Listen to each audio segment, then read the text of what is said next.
Negative thinking is a major problem because you've got to get control of this.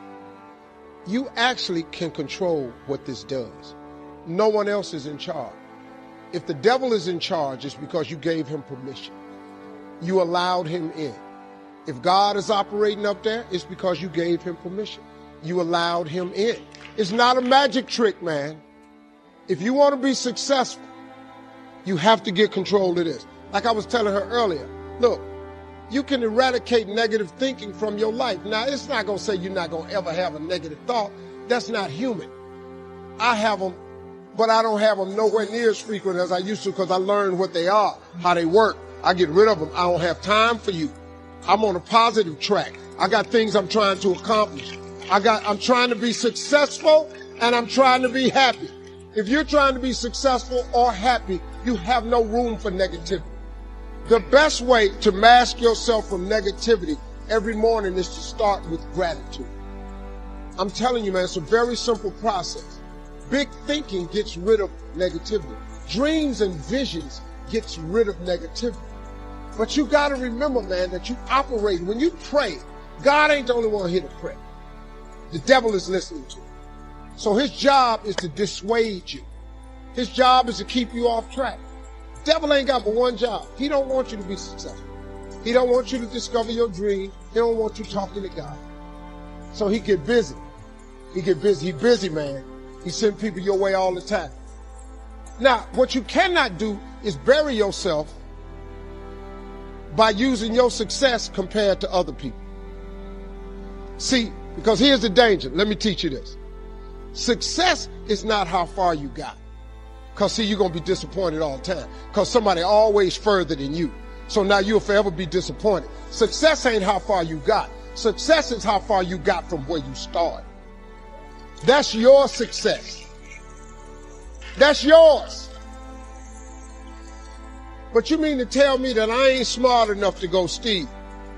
You used to stutter. You couldn't talk outside your house. Steve, you flunked out of school. Steve, you don't have a degree. Steve, you lost everything twice. Steve, you've been homeless and you lived in a car. See, I did all that. So my success ain't from where I am. It's from where I started. So guess what? I'm a successful person. Your footprints to success are really footprints of success. Because every step that is made and taken based upon the goals that you have for your life, and you're managing those goals correctly, every step is the progressive realization of success in your life. There are only two ways to live your life.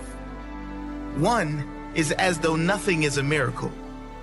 The other, as though everything is a miracle. If you really want to be transformed, you have to live an intentional life. This is so simple, I don't want you to miss it. Most people don't lead their life, they accept their life.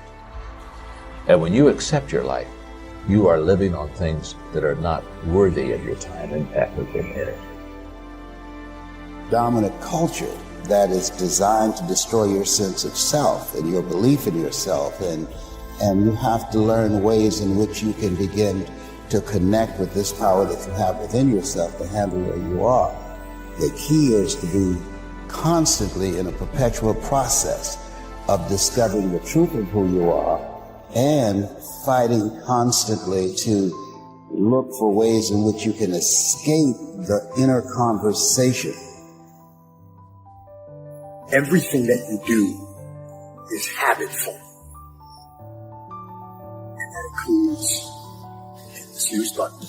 That includes sitting on the couch. That includes eating donuts. It's all habit forming.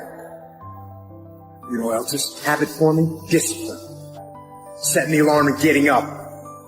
Going and working out. Eating steak. That stuff is all habit forming too. I recommend you form some disciplined habits. We can either accept conditions as they exist, or we can take the responsibility to change them. I don't want nothing to control me but me. And so I got to put myself under extreme discipline to make sure I'm free. So when people see me, you get up at 3, you don't drink, you don't smoke. I'm not doing that because I think I'm better than nobody else, or I think you're going to go to hell because you had a drink. I want to control, I want freedom. And for me, disciplining myself means more freedom.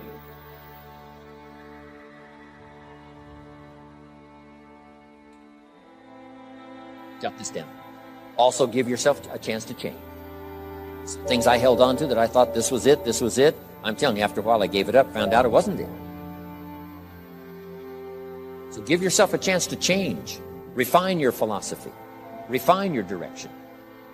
If you'll give yourself a chance to do that, here's what will happen down the road a ways. A new door will open that you haven't discovered before.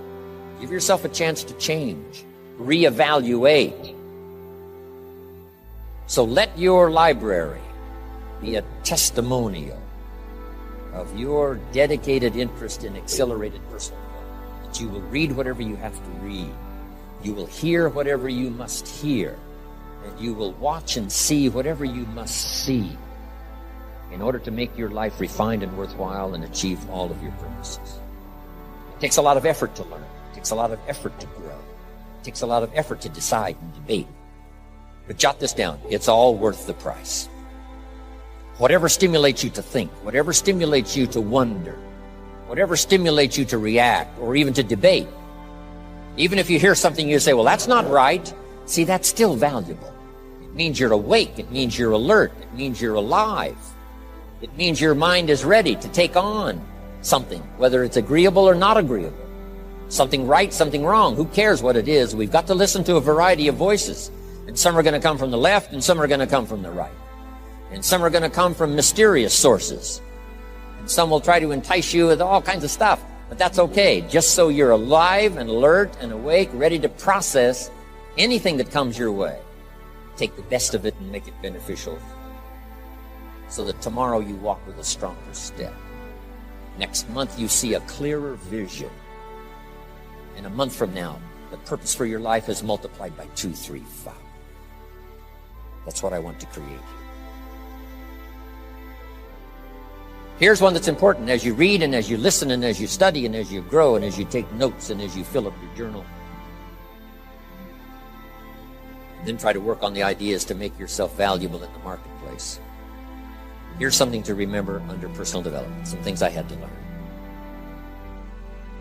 First, steps to success. First of all, you need good ideas.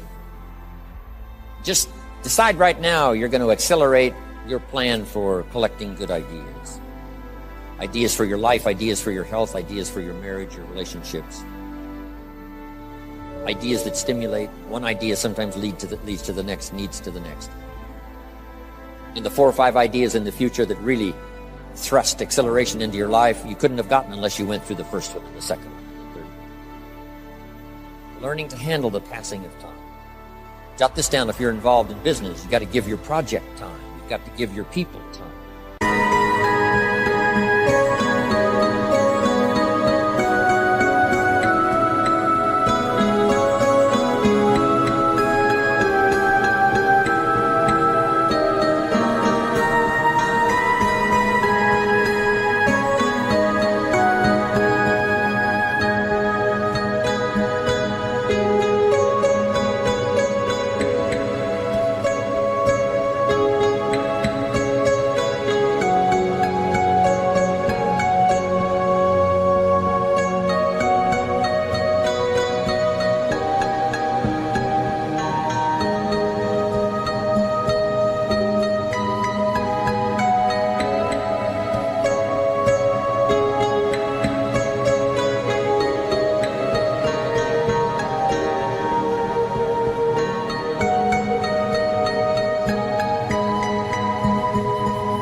Give people a chance to learn, chance to grow, chance to change. One of the great requirements, especially in such an industrialized, busy, mad, dashing society, that is to have people patience. First, we exercise it with our children and our family. Getting people to work together, gotta have patience, even with your family. If you're involved with independent people, it's a challenge. It's like herding cats, trying to get them to work together. Herding sheep is easy. They very quickly get going in the same direction. But try herding cats. It's like your children. Different ages and different personalities and different opinions. You get the family all going the same direction, kind of working together to make things work. I'm telling you, it is a challenge. But if you'll have some patience, you can do it. Now, here's the big one, to have patience with yourself. Give yourself time to learn. Give yourself time to understand good ideas. Give yourself time to make changes and then grow into those changes. Give yourself time to refine your personality to fit the business, whatever business you're engaged in. Some you may have to speak up a little stronger, and some you may have to calm down just a little bit more. Just learn to refine your personality and your temperament to suit. All of us can do that, but it takes time. Is to take a brave look at your life. Look at your life right now where it is. So let me ask you some questions. As you begin to look out on the future, look out on this year, let's take personal inventory. What has brought you here? As you begin to look at the things that took place this past year, did you get out of it what you wanted? Did you achieve the goals that you set out to achieve? What part of your life or what things did you do that you don't want to be a part of your life? Are there any people, as you begin to look at your life and look at where you want to go and what you want to do, are there any people that might be some dead weight that you need to think about unloading? Because what you have found through that relationship, that it's more toxic than it is nourishing, is more debilitating than it is empowering, and so now you've got to make a decision. See, many of us won't be able to move forward because we're not taking true inventory of our lives. As you begin to look at your emotional, your spiritual, and intellectual development, how many books did you read? How many seminars did you attend? How many classes did you take to begin to develop yourself professionally, to improve your craft or your skill? How many new things did you learn? Just take some personal inventory, just thinking. Beginning to know yourself. What are the things about your past that has influenced you right now?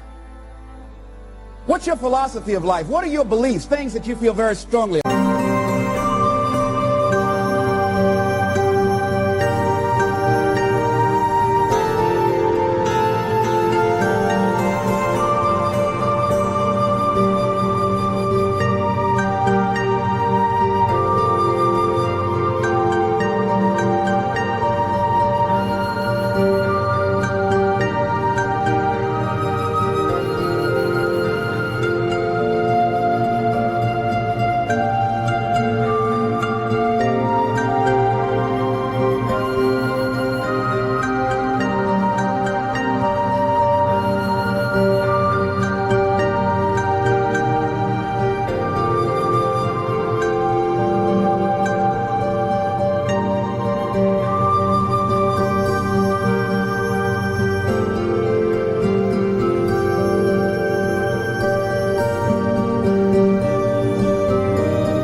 What are some of the things that you have picked up along the way that you've been doing them for so long you think that they're you, that you need to begin to re-examine them and perhaps get them out of your life? See, a lot of things we're doing, we do unconsciously because we picked it up somewhere in life. A friend of mine out of Chicago named Rhea Steele, I was at her house to have dinner, and Rhea, who was born in Chicago, has a tremendous Southern drawl. After I met her mother, I said, where did Rhea get her Southern drawl from?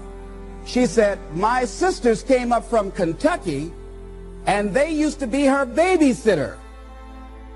And she picked it up while in their presence. And Rhea still has that drawl. What is it that you picked up somewhere in life that might be a liability to you? What fear, what beliefs that you're holding on to tenaciously that's no longer allowing your life to work? It's not enabling you to produce the results that you want to produce in your life. And you're still clinging to them. See, as we go into a new world, there's some old behaviors that just won't fit. What are the events? What are the circumstances? What are the people that have shaped you? Just thinking. What are the things that you need to let go?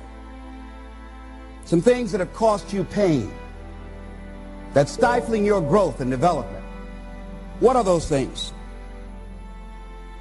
As you begin to look at your profession or your career, what is it that you need to do to begin to upgrade your skills or your knowledge? to continue for you to be competitive in the marketplace. As you begin to look at yourself and ask some of these questions, what is something that you're good at? Are you living your passion? Are you living your dream? What do you regard as your greatest personal achievement? What is the one thing that other people can do to make you most happy? Just think about these things. What would you do if you had 1 year to live and guaranteed success in anything you decided to do? What would that be? What would you do with your life if you had it to live over? Getting to know yourself. What is one value, one deep commitment from which you would never budge? Never budge.